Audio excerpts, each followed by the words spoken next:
Hello, everybody, and welcome.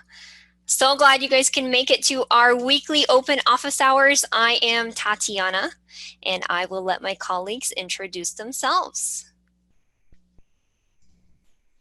Hi, everyone. I'm Brandy. I am part of the sales team here at Syncro. Really excited to see you guys. We missed you Friday, but we hope you had a great holiday if you're here in the U.S., and welcome back. Hey everyone, I am not turning my camera on right now. I am actually, I am sort of taking vacation, but kind of not. So I wanted to just hang out in open office hours. So thank you guys for joining us. We've got an awesome open office hours today. So happy to see you all. Awesome. Yes. So today, a couple of housekeeping things. We do ask that you guys use the Q&A box if you have any questions. And really, this is what we are here for. We are here to answer any questions that you have, whether you are brand new to Syncro or you have been with us for a long time. There are no questions that are off limits. If you are, again, even if it's something as simple as how do I set up a recurring invoice or anything like that. So please do use the Q&A section so that we can answer them and kind of keep ourselves organized. We do record these and we post them on our YouTube channel, usually the same day, if not just a couple days later. So if you do need to go through and review previous recordings, or if we're going a little bit too quickly, sometimes we get a flood of those questions coming in and we try to get through them as fast as we can while doing a good job answering them. And so you can always review them down the road as well. But with that being said, whatever questions that you guys have, you can go ahead and start popping those into the Q&A section at any time. I do have a super exciting announcement. I'm sure you guys already know all the details, but I just wanted to highlight it. I wanted to highlight this today because this is something that we've been working on for a really long time. It's been a long time coming and it is finally here. So I'm going to go ahead and share my screen here and show you guys what I am talking about. So if you guessed it, and if you guessed HIPAA, you are absolutely correct. As a modern MSP platform, we are always looking for ways to make you more money, and this is one of those ways. Now that we can sign BAAs, you guys can confidently pursue clients in the medical fields, doctors, dentists, lawyers, without seeing any cost from Syncro, since you have unlimited endpoints with us. So many of you guys have been asking for this for a while now. Your patience has finally paid off. Our dev team feels like they are superhuman sometimes, but with the whole climate of the world and things like that, we had to pivot, reprioritize a little bit, but it is finally here. We didn't want to skip any steps, cut any corners, as with everything else that we do, so we did take the time to do it right. So here it is. So let's take a look. I'm not going to dive in too deep. We made this as easy as possible. It really is super straightforward. If you want to head over to your App Center, click on this big, bright, beautiful, brand new HIPAA seal, and that's it. You're done. You are now HIPAA compliant. Just kidding, you guys. It's not that easy. So a couple more steps. First thing you do, I also opened the KB here. It goes through the actual steps that you need to take. A couple things. First things first, you do need to have a paid Syncro account. Second thing is you need to agree to not store any private health data. And this is all laid out in this knowledge base article here. Third thing is you do need to configure a couple things with your mailboxes. Again, the steps are written in here. I'm not going to go through them in detail just for the sake of time. Make sure we have time to answer you guys' actual questions. And then a couple last things is you do, once you have your mailbox set, you just click request document. It'll email you something to sign. We'll approve it on our end. And in the end, you'll have all of these green lights and you are ready to start onboarding all your new customers, start making more money with Syncro. So that is the deep dive that I have for you guys today. Pretty exciting announcement. And again, we are so happy that we are able to finally deliver that for you guys. So with that being said, let me just check the Q&A, see if you have any questions. And it looks like we have crickets, you guys. Eric said that he wanted to thank us for being HIPAA compliant and he got his BAA from us. So yay, we're awesome. excited. Hope it was an easy process for you. I promise you guys, we're just as excited as you are, I think. Absolutely. Yes, absolutely. The other thing I wanted to mention too, sometimes we wait. Sometimes you guys wait to ask us questions like 2 minutes before the end of the session. It's not the best plan. Just ask us. We are here for you. Keith says, thank you, did it the day you released. Good job. Awesome. You guys, this means a lot to us. Well, I'm going to take a couple screenshots of these and send it to our dev team. Just our entire team. It was a huge team effort, and we're so proud. Just Absolutely. real quickly, if you guys don't mind popping your questions into the Q&A instead of the chat box, it's a lot easier for us to go through. We really don't look at the chat very often throughout our sessions. We have our Q&A pulled up. So please, please, please put them in the Q&A. I did see that Scott mentioned that he enabled HIPAA, but his login URL didn't change as mentioned. So you'll want to email support. If there's something that is supposed to be working a certain way and you're noticing it's not, just email help@syncromsp.com. They'll be able to further assist you, and I'll drop that email address in the chat box right now. Same thing, Katarina, for your question. I would email support, and they will move that forward to whoever needs to take a closer look at what you're talking about with the language there. From our side, that's not something that we can address on a call like this. Question here from Scott. The Shield URL or whatever is not visible, so I'm not yet HIPAA compliant. So you'll know that, so let me share my screen. You'll know that you are HIPAA compliant when you have all of the little check boxes marked like this. So if you go over to your App Center, this should be visible to you here. If you go over, let me organize my situation here. So many little screens going on. If you go over to the App Center, this is available on everybody's profile. It's going to be the first thing front and center. If you're not seeing this, please email help@syncromsp.com. But if you are, just click into there, follow the instructions. As you can see, I am not HIPAA compliant. Our internal account is not HIPAA compliant. But yes, and then once you're done with all of these steps, it will look like this, just like the knowledge base article shows. Hopefully that helps answer your question. And like I said, if you're not seeing it in the App Center, please email help. Perfect. Yeah, and Keith said go ahead, Crystal. Oh, no, I was just going to add to that. Yeah, if there are any things, obviously we tried really, really hard to automate all of this process. And what I'm hearing is that it was very easy and streamlined, which is exactly what we were wanting. But yes, if there are any questions, any in regards to the domains and the shields or anything like that, definitely reach out to the team, because we are working tirelessly right now just to make sure that that is perfected. And then the other thing that I thought just is worth mentioning, just because I know that we have a group of people here that are either trialing Syncro, already paying for Syncro, maybe don't even have an account. So just wanted to let you know too that the BAA would, I think you can start the process, but the BAA would not be signed until you are actually a paying Syncro account. So I just wanted to make sure we just threw that out there too, just since there are a wide range of folks in attending today. So welcome. Awesome. Thank you, Crystal. Question here. It looks like we have a couple filtering in already, so we'll just get started here. Paul asks, can we set an alert to fire anytime an end user installs an application? So yes, you can. I will show you how. If you go over to the admin section and take a look at your notification preferences, you'll notice if you just search here for, I think it's installed. Yep, and you can say RMM asset application installed or uninstalled.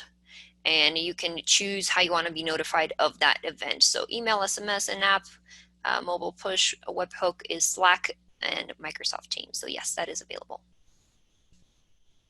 Awesome. Thank you, Tatiana. I have a question in here from Charles. Is there a way to create a search filter for online assets only?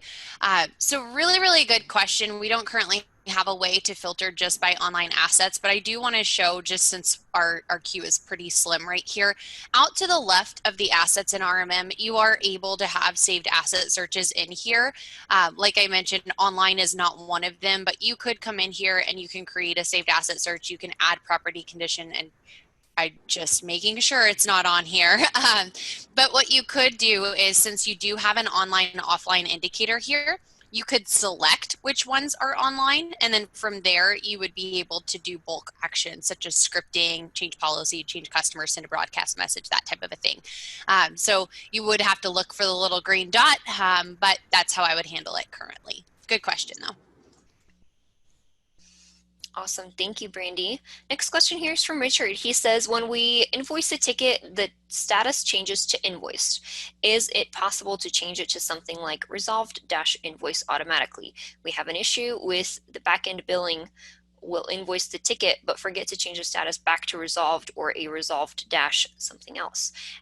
That we have set up. Hope that makes sense. It certainly does. So I'll share my screen, show you guys what he's talking about, and we will walk through this together. So a couple different things here to get situated. I opened ticket automations here, but before even that step, I'll show you guys, if you don't already know, I opened my ticket settings, and under additional settings, you have, this is like a little secret little button that everybody misses, but I want to make sure you guys are aware. Additional settings, it kind of opens like the second half of all the settings, and in here you have the capability to add any additional custom status that you need. So one tip that I like sharing with you guys is if you need to stop the ticket time to completion, if you put resolved dash anything else in front of any random ticket status that you need, it will stop that time to resolution. And so what he did is he created a resolved / ready to invoice or resolved invoiced. So what you can do once you set that up in there, you can utilize, so here's a tip for you guys. You can say if ticket status is invoiced, whoops, if ticket status is invoiced, yes, you can say change status to resolved / invoiced. I don't have that specific example there. The one thing you cannot do here with the ticket automations is this cannot be resolved, because if it's resolved, there will be no automations ran off of that. But if the end of the ticket, like the final condition of the ticket is the resolved status, I believe that is available. So I recommend testing that and seeing if that is what you're looking for. Hopefully that helps. Awesome, thank you. I've got a question in here from Jay. So inventory bundles, what are they for, and can you explain a best use for them? So I absolutely can. Let me share my screen with you real quickly. So I'm going to pop over into the products and services section. These are especially useful for like custom builds where you want to track inventory, but you don't necessarily want to show all of the details for every individual item to a customer. So where you're going to find this is here in inventory modules. Go down to bundle items, and then from here you can just create a bundle, open office hours, and then I can come in here and I can choose, okay, I'm going to add a monthly MSP fee to this, and then I'm going to add block hours. You could do something like this. Another use case scenario that you might want to use is if we take out like the monthly MSP fee and you want to bundle maybe 5 or 10 block hours, but block hours are set up as one, because you want those to show up and reflect accordingly on the customer's profile on how many hours they have left. So I could say, okay, I'm going to bundle in 5 block hours, and then now on the recurring invoice, I could just put bundle of 5 block hours, and that's all they need to see. So you can have a group, again, on a recurring invoice. If you are adding a bundle or any invoice, it is only going to show the bundle information. So in the description, you could put, you know, a monthly MSP fee, antivirus, backup, whatever you wanted in here, but the individual line item descriptions will not show up. So it will just be one description. So hopefully that helps. Awesome, thank you so much. Next one here is from Henrik. I am going to read this question out loud. I haven't done a ton of like prep work for this, so we're just going to work through this together, you guys. He says, I've asked this before without a solution, so I will ask again. We are missing a way or a report to identify tickets with billable labor on them. When we look at any of the current views or run any of the current ticket reports, we can only get or see all tickets in a period. The problem is that we have many non-billable ticket entries due to automated stuff that creates tickets as non-billable and closes the ticket again. This makes it next to impossible for us to manually look through the reports and find what's billable. So couple things I want to point out in here. So I'm sure that the report that you are referencing here, if you go over to the reporting section, and I'll also go ahead and open a ticket here, and we'll attempt to work through this together. So first things first, I always point out in any ticket that you guys are working, yes, you have the ability to choose if you're going to bill for time or not. This is actually a bad ticket to show because it's already been invoiced and it's gonna just look messy based on what I'm trying to show here. So let me try to see if I can find a clean open ticket. We'll just click this one here. So a couple things here. As right now I have no time entries, no ticket charges. When you guys are adding time to the ticket, you have the option to choose whether you're billing for that time or not, which is what he's talking about.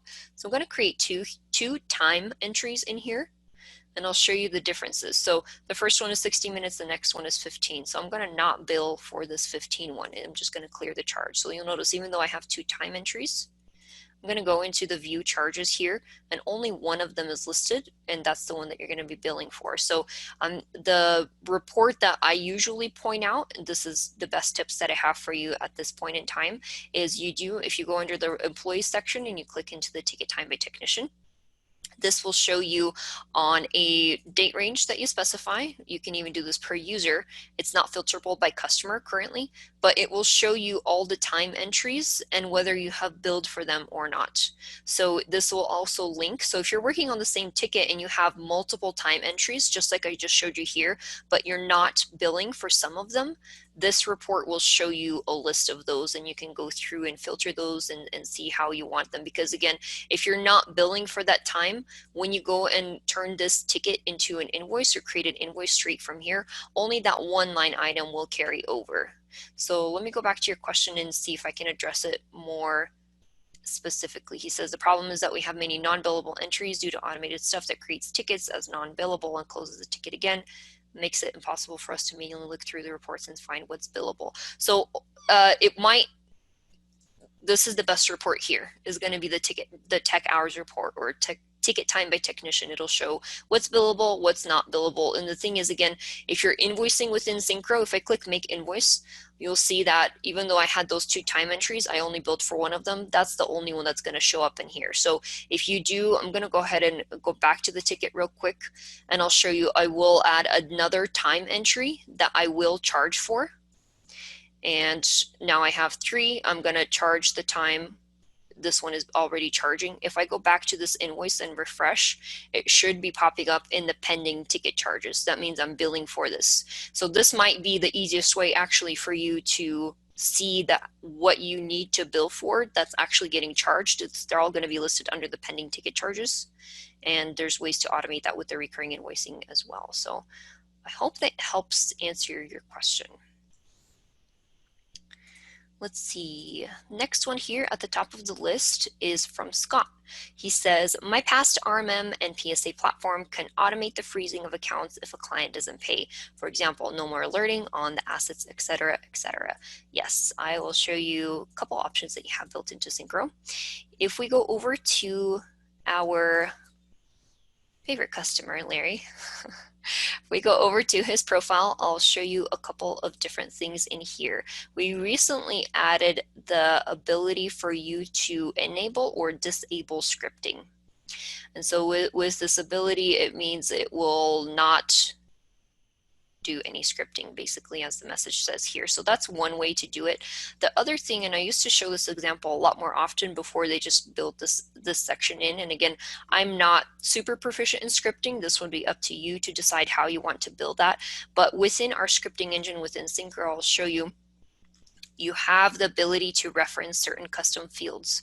So if you are writing a brand new script or editing something from the community script library, you have the capability in here. For example, we have a pre-built command that says you can write to your asset custom fields, or you can utilize the PowerShell module and utilize the scripting variables, select platform as the variable type, and reference custom fields on the customer's contacts and assets section. So what I've seen people do previously is you could reference a custom field. I named mine, or someone, whoever built this, named it billing status, and you can say if the customer is happy, that means that if they're behind, you can select that, and again, this will trigger a script to run in response to that, to either shut off all scripting services or whatever commands that you select in here. So that is the best tips that I have for you there. You could also, if you go on a per endpoint basis, you could put endpoints into maintenance mode and pause the alerts in that way as well.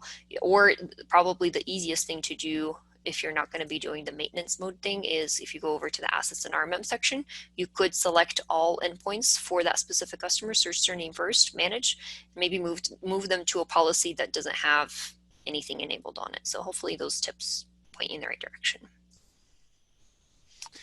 Awesome, thank you. I think we'll just go down the line here. I've got a couple in here. So quickly, I will, Heinrich, I hope I'm saying that right.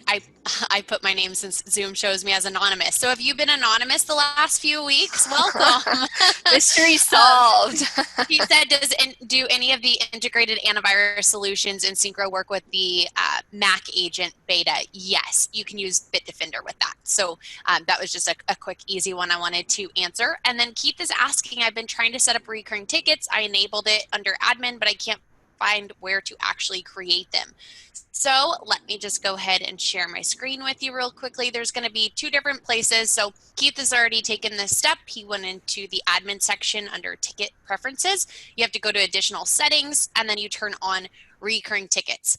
Now, it's important to note that recurring tickets are not going to be created from scratch. So you'll already have the ticket created, and then you'll go to actions and make recurring. So you actually have to create a ticket first and then make it recurring. So double check there and let me know if that doesn't work. And then I've got one more in here. Let's see if I can find it.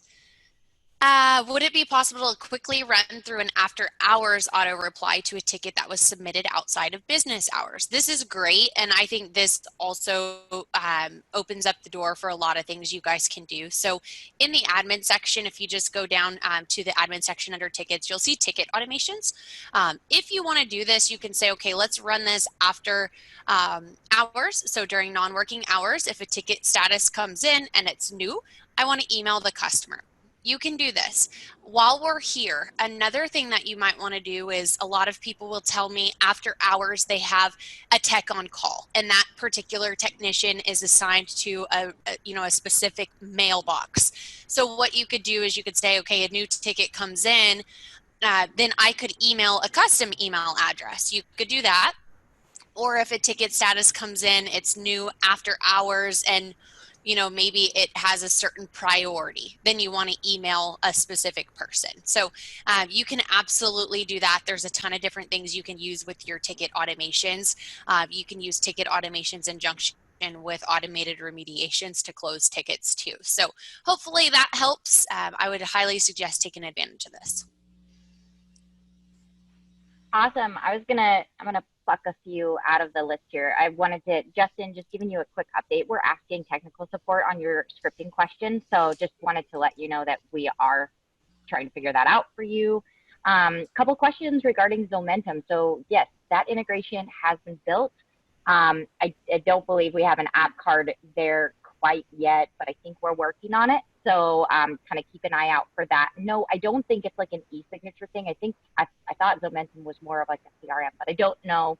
I don't know the ins and outs of what the integration does. So, but keep an eye out for it, because I think, like I said, I think the integration's built. I just don't think it's been necessarily marketed quite yet.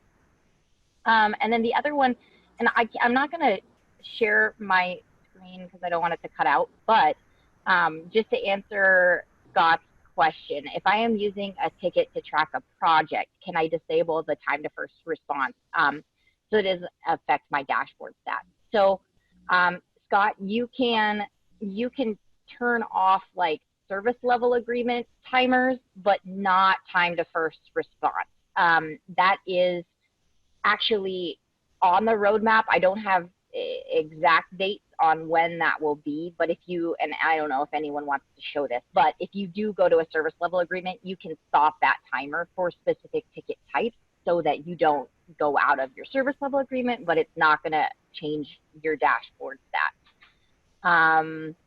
Let me think. I think that's, oh, and then the other one was just, I was going to grab this one from Anthony, is next generation UI in the works to help with views, navigation, etc. Yes.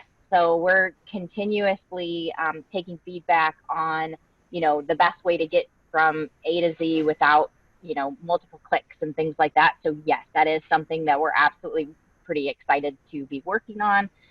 So any feedback in that area, if there are modules that you're like, hey, it would be a lot easier if this was where this module stood and this clicked, it did this. So anything like that would be super helpful if you have some ideas.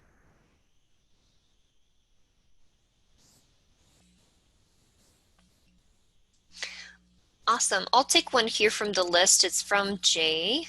And his question was, we charge a minimum of 15 minutes for remote support and increment by 15 minutes. We charge a minimum of 1 hour for on-site, 15 minutes after the hour.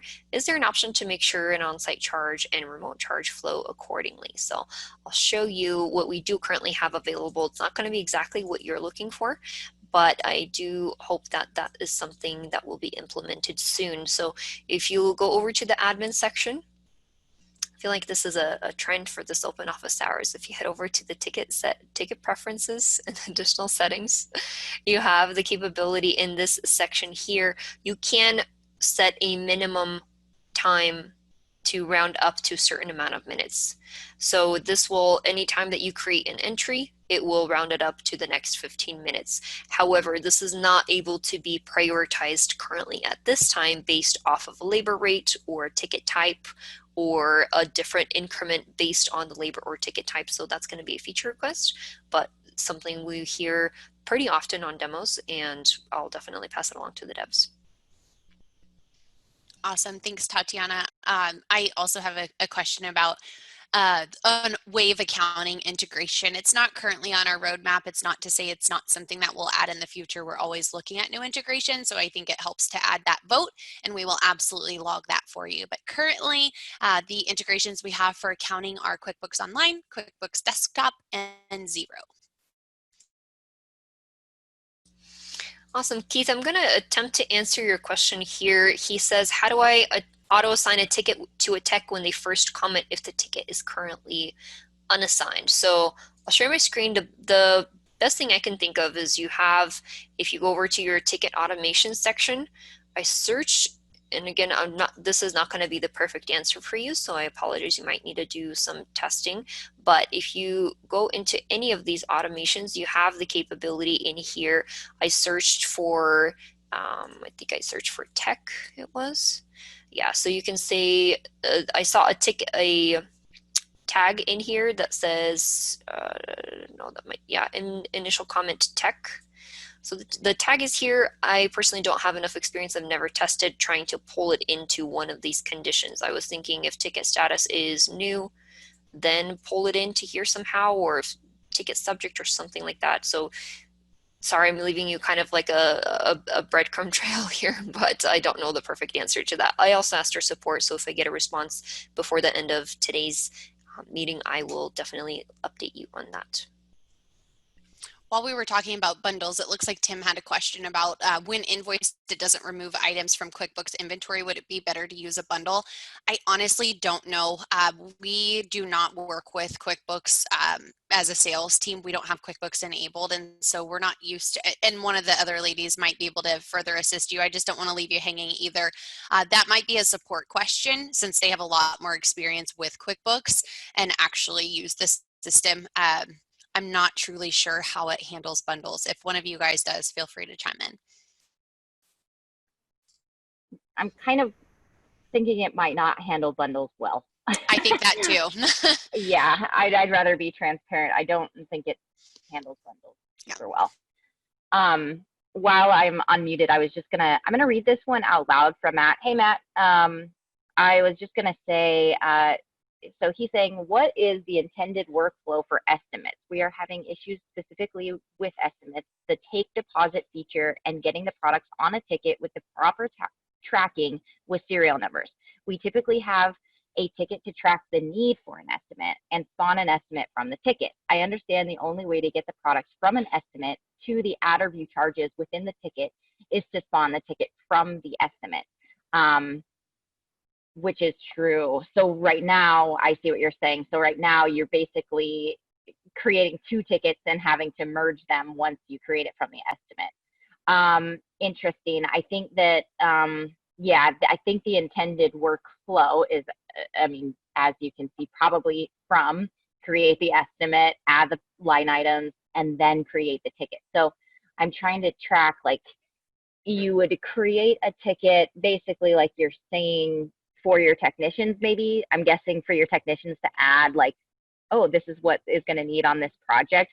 I'm wondering if it's possible to just do that all from the estimate. One thing that we have done is we have added a draft version of the estimate so that, like, you can create that estimate and kind of work from that as a team and not actually process that, so that, like, your customers wouldn't be able to see that in their customer portal.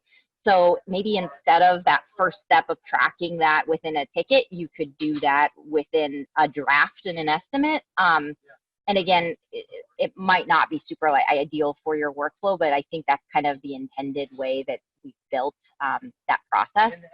So other than that, I think it would be definitely a feature request to have, if you do create the estimate from the ticket, that it, you know, those line items stay there.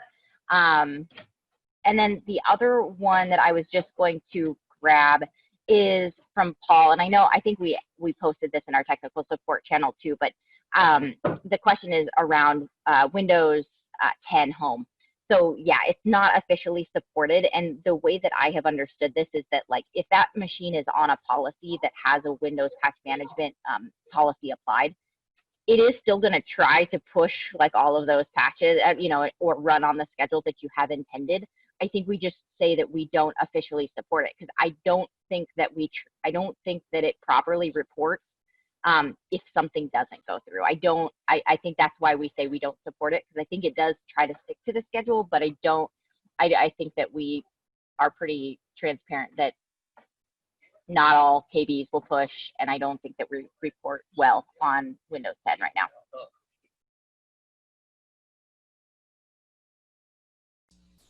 Awesome. Thank you, Crystal. I'll grab this one here from, oh, I got lost.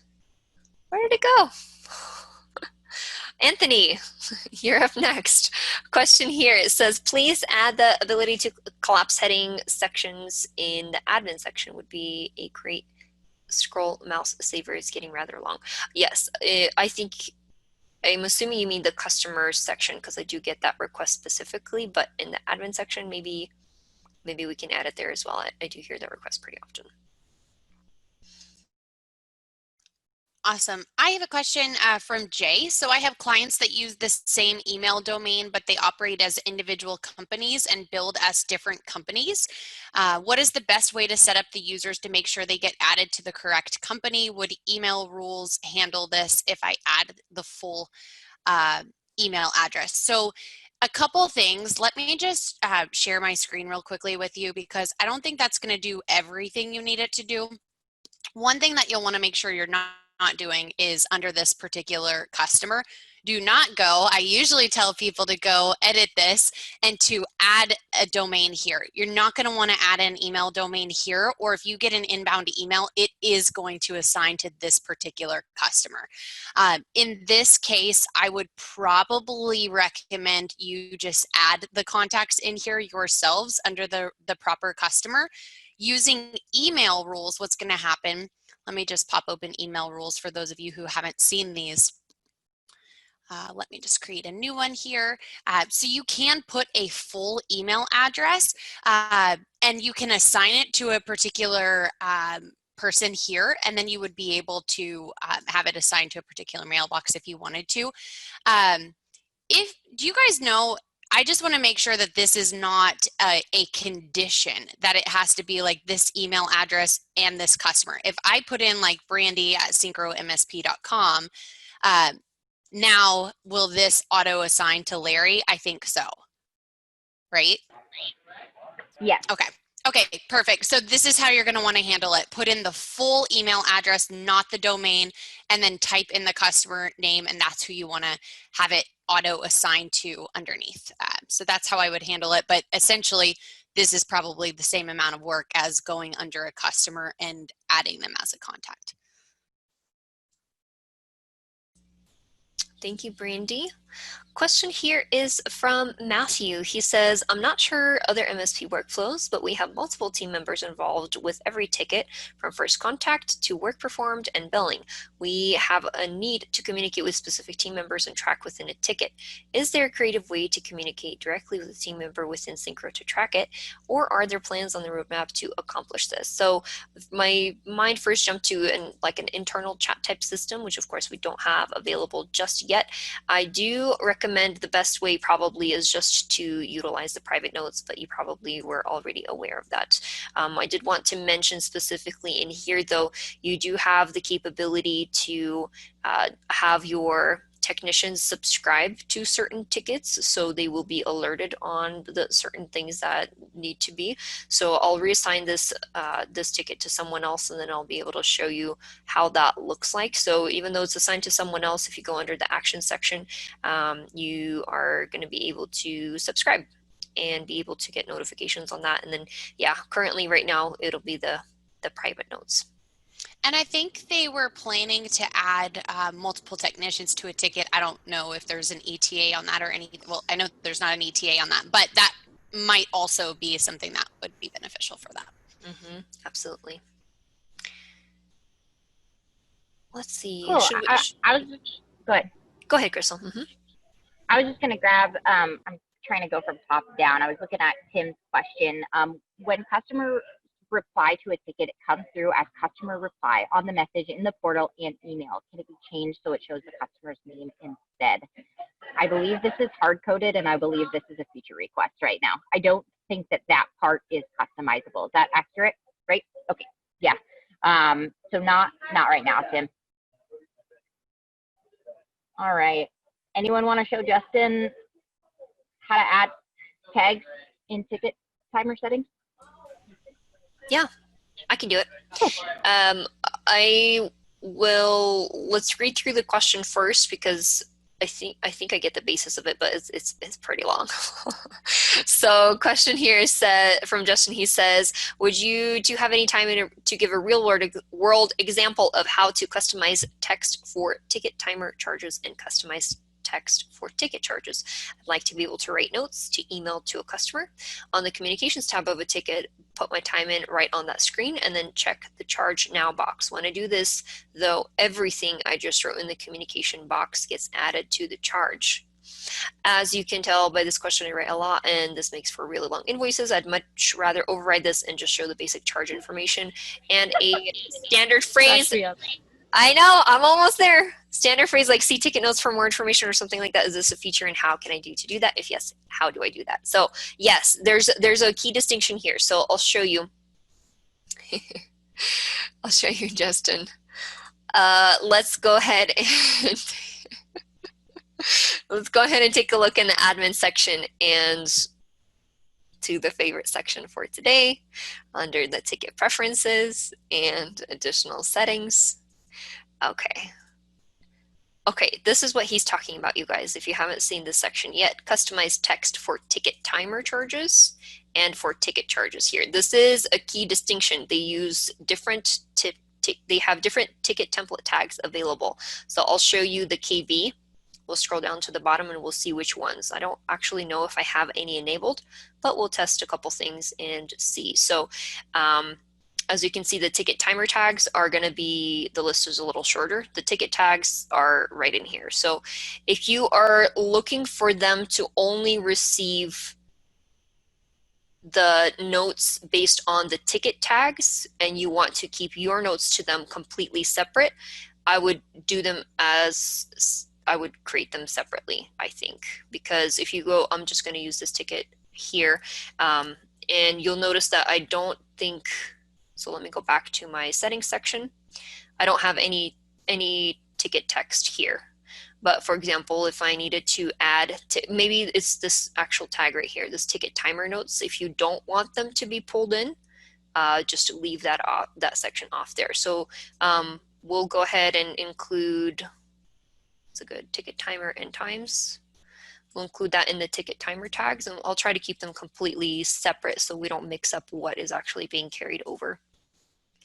And then we'll do a, let's do, tech name seems pretty obvious. What should I include? Ticket worksheets table compressed.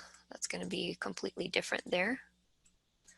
Save that. And again, this is a live demo, you guys. I've never tested this live, so please be gracious. And we will. Doing great. You're doing great. You're good. I'll be the cheerleader in the background. I love it. Yes. Okay. So here we'll go. We'll add some notes, and we'll just do a regular labor tag, or add the labor, and this should show right here, add some notes. This is where, again, utilizing the ticket timer log, which I already explained is different than creating any notes in here. And then we'll add different notes. And since the tag that I set in here is the worksheet table, I'm going to actually go ahead and make sure I add a worksheet. Oh, it looks like we already have one, the virus removal. And we will create, maybe let's do a public note. Enter that in there. And so we have both of those listed in there. And so now I think when I go to make an invoice, here we go. Here's the worksheet that it attached.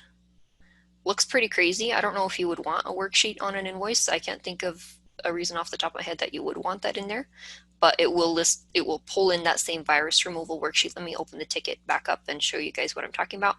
This ticket, if you don't utilize worksheets, they are a great tool to be consistent. But yes, here's the worksheet. It pulled that in because of that ticket template tag.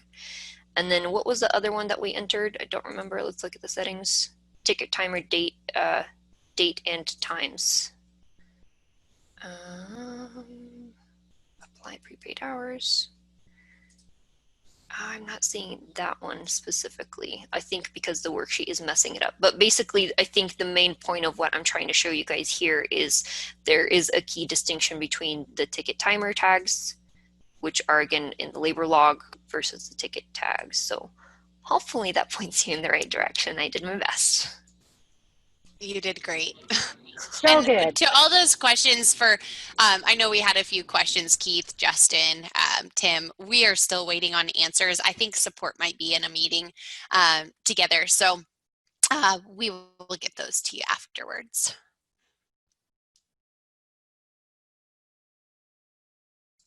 Good question. Tim asked, can we add worksheets just for a particular customer?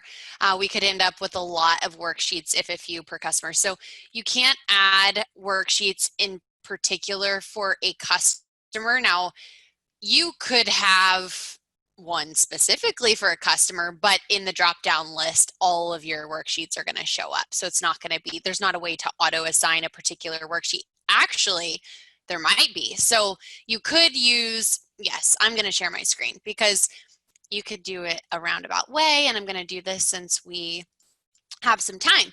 So let me just pull up Larry real quickly, famous Larry that everyone in this room knows.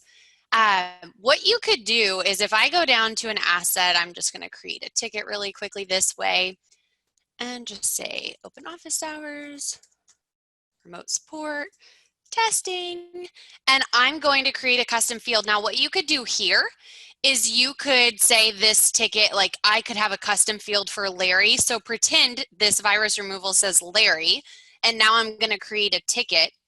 I have the worksheets particularly pull in based on this ticket type. So if I had selected Larry's business as a custom field, then Larry's worksheet could auto assign here. So that is one way that you could do it. It's a little bit of a a roundabout way, but you could absolutely do that. What I was referring to, though, is the full list is going to show up here. But you can have it auto-assign if you want to do it that way. Hopefully that helps.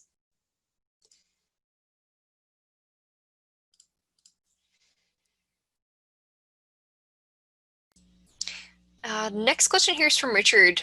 I don't know a ton about this one, but I will attempt to answer it. He says, is it possible to have a ticket deposit set to a non-defined amount so we can charge a custom deposit amount per ticket?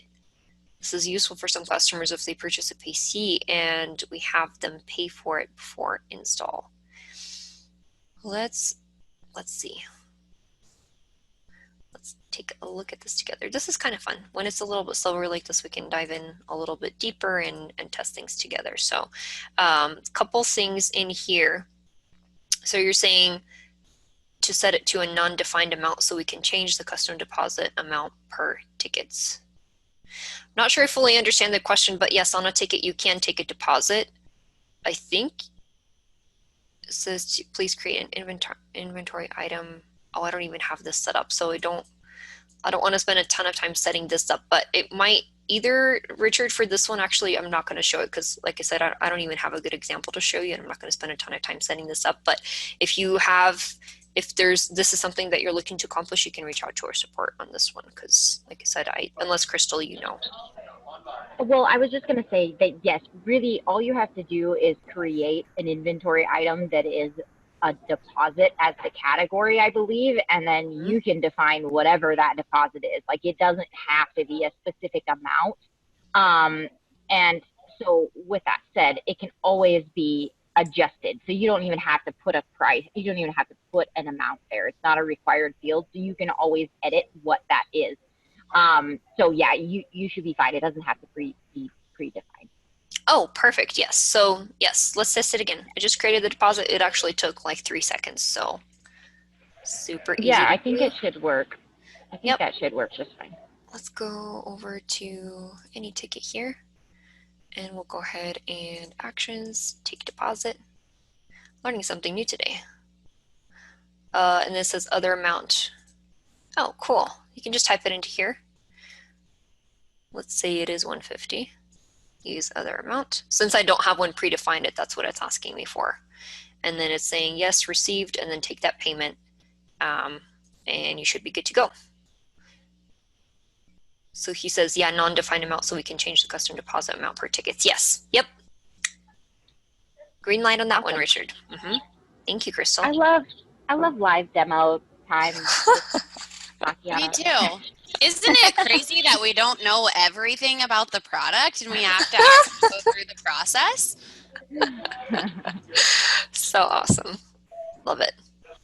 Matthew asks, any plans to organize the ticket comment section? Some of our tickets end up having a very long ticket history, including logs of phone calls back and forth for scheduling. When going back into the ticket for review, we have to click to load more multiple times to see 4 or 5 comments that actually pertain to work performed.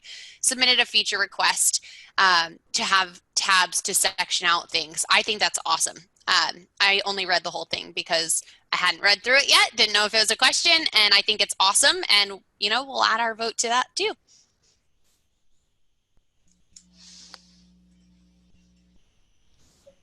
Awesome. Also, I was just reading this one from Justin, that he challenges us to read anything on the screen of the credential. Okay, so the request is just more of like, it just needs to be larger. Is there anything else just so that it's just easier? Is that, am I reading that right? Just it needs to be larger? Yeah. I know at one point, I don't know if they fixed it. I know I chatted with the devs about it, but when you were to like type in a website or something, it got cut off. And Justin, you might have been the one to bring it to my attention in the first place. And they were going to work on it. So I don't know if that's something that's been done yet or not, but they recognize it.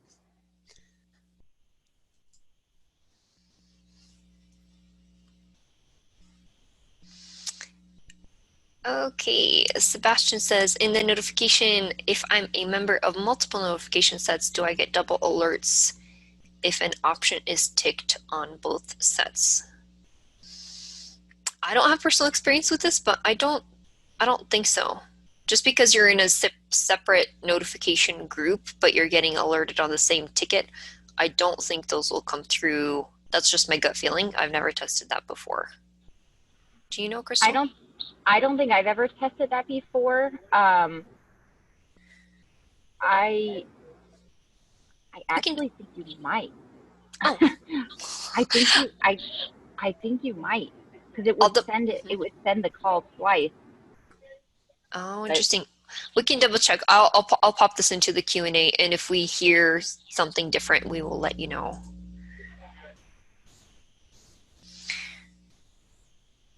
Okay, let's just take this one at the top here.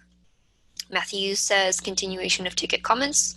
Also made a feature request to be able to pin a ticket comment. This is the most important information can be available on the top, especially what needs to be accomplished and once the ticket is resolved, having the completed notes at the top always. Oh, interesting. I love that. I think that would be really cool to pin something like that. I'm curious. I know, let me share my screen, and again, this is going to be a live demo. I think this is another theme for today, because you do have within Syncro, if you're looking to just, this is not, I won't be able to magically make that pinned situation appear for you, but you do have within Syncro, excuse me, I feel like I don't show this enough on demos just because it's usually time bound, but you do have custom fields built in on the ticket section, and you can pull in the pre-built custom fields that you have available in here. I actually don't think I have a custom built one right away to show you guys specifically, and if we have, we're kind of getting close, so I won't do that. But as you can see, I selected a child ticket custom field here, and I was able to pull in a URL. And I think one of the options in here is to also include a text field, so you can include a lot more notes. So if you have like a goal for this specific ticket that you need to be just right up front at all times, I think that's one way to accomplish that. So I'll show you guys how I specifically set that up. If you go to the admin section and you go over to tickets, and it's actually going to be under ticket custom fields. I'll show you guys the child ticket one, and I'll click manage fields. Here, as you saw, I had a URL section, but if you click to add a new field, I believe, yeah, you have text field here, or text area. Let's add both. Text field, create ticket field, and I'll add another one, text area, and we'll just wrap this up, text area. And we'll see, maybe that can give you a good, like, big area to type in up at the front. So I'll go ahead and stop sharing, and we can answer another question while I wrap this one up. I need to create a ticket real quick. I can grab this one from Matt, just asking, are there any plans to revamp notification outputs or enable users to customize them? So I know right now the only ones that you can customize are emails that are notifications that are created from automated remediation. Those you can pull in tags and define exactly what the subjects are and that kind of thing. I don't know if it's roadmapped to have every notification the ability to customize that. I don't actually know that. So right now, really the only way to do that is through the automated remediation one. You want to go, Brandy? Yeah, Matthew, you guys didn't read that request, did you? Just making sure. Matthew said, I made a feature request to be able to pin a ticket comment so the most important information can be available. Did you read that? Yeah. Let me finish finish the second half of that one. I was going to say, Justin said that you could use a worksheet instead, but Yes. Worksheets would work just as well. Absolutely, yes.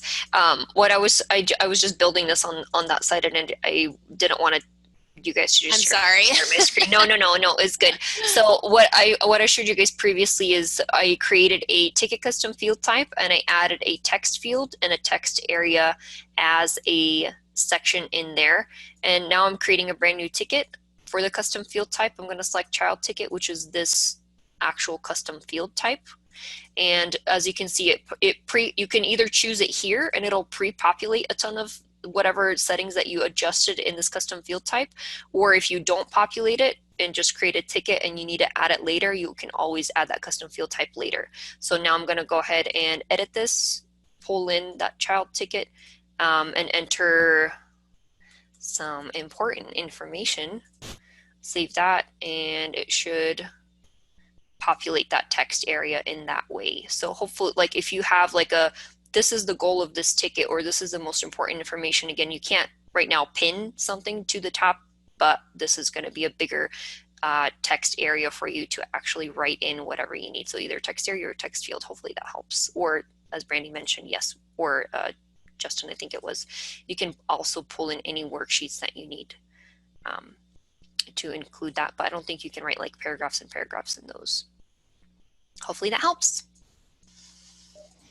Sweet, thanks. I was gonna grab this one from Sebastian. I think you guys answered this last week, but couldn't find it. How can we add the billing period to an invoice item?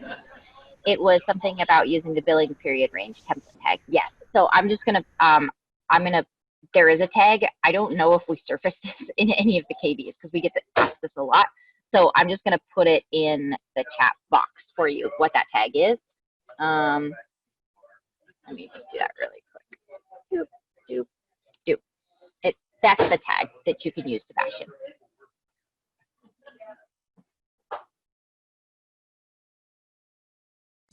Super helpful, thank you. Perfect. Okay, I see one. Justin, is there any way to get a notification when getting a new lead? Not a lead that gets converted into a ticket. It makes seeing actual leads like finding a needle in a haystack. So good question. Honestly, I don't have my email connected to this, so when new leads are created, I don't get notifications. But by selecting this option here, that's not working for you, is what I'm understanding from your question. It seems like this is how you want to get it, but you're getting notified when tickets are created also, and not just a regular lead. That is what I would recommend changing in here. And then of course, if you go in and find your leads, you can select if they're not ticketed. So if you want to view your not ticketed leads here or your ticketed leads, then you could do that too. Hopefully that helps. I don't know if that answers your question, but those are the two ways that I know. Mm-hmm. He says every email that goes through the leads module before it gets converted to a ticket. Every email that comes in goes through the leads module before it gets converted into a ticket. Correct. Gotcha. Yeah. That's right. Yep. Yep.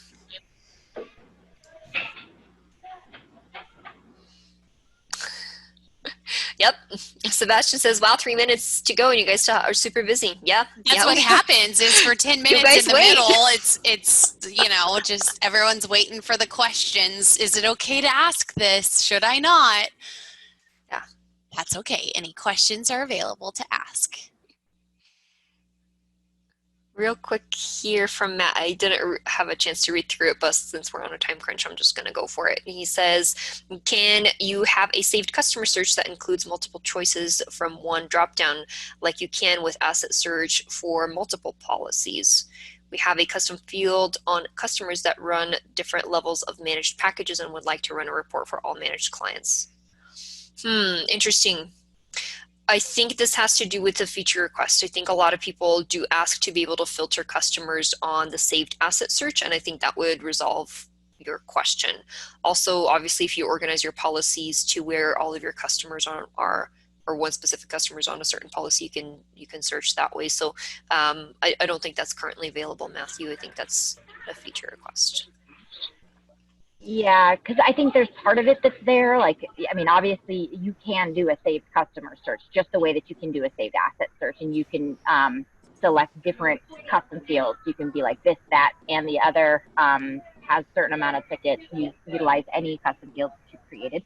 So the main thing is, like Tatiana is showing you, the main thing is that there's nothing to report on that right now. Mm-hmm.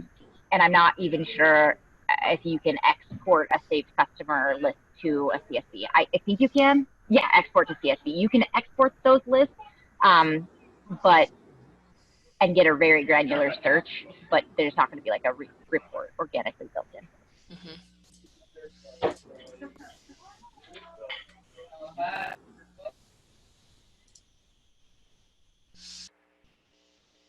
Jeremy says, if this was covered before I was able to join, I'll check out the recording when it's posted. Will the security change for portal users? What will that look like when it's rolled out for clients? Will it be up to us to communicate that change, or will there be a system sent message, or will we have control if or when that is sent?